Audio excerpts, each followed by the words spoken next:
one of the things where so many people say they do it, and we actually find so few people that actually really do it and then really do it properly, is in the level of results orientation and strategic thinking. So what is that all about? So basically, we have two realms that you discuss. This first realm is about tactics. So I'm now here, and what do? I do this, then I do this, then I do this, then I do this. So I do tactical decisions to get from where I am to point B somewhere, wherever it may be. If you do strategic thinking, you think into the future. So strategy is always about anticipation of the future.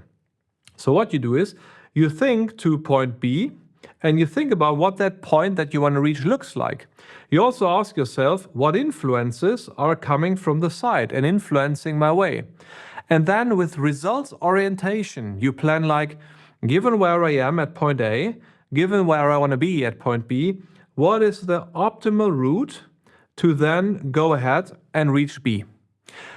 After the strategic thinking and the proper planning is done, what you of course also do is you go in and make the tactical decisions and make the first steps.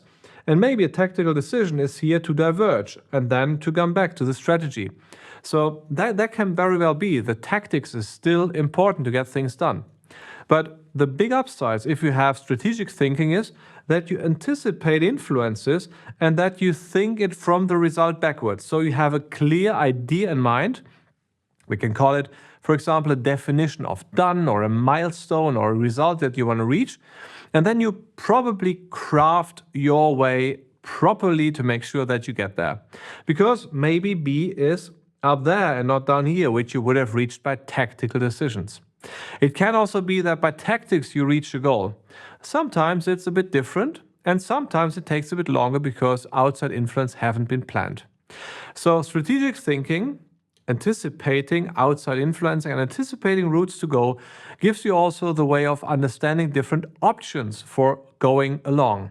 And in that definition of different options, of finding ways on where to get to be, there lies the potential for innovation, because maybe this process is way more innovative and way more promising and way more reliable than anything you would have come up with just some proper tactical step-by-step approach.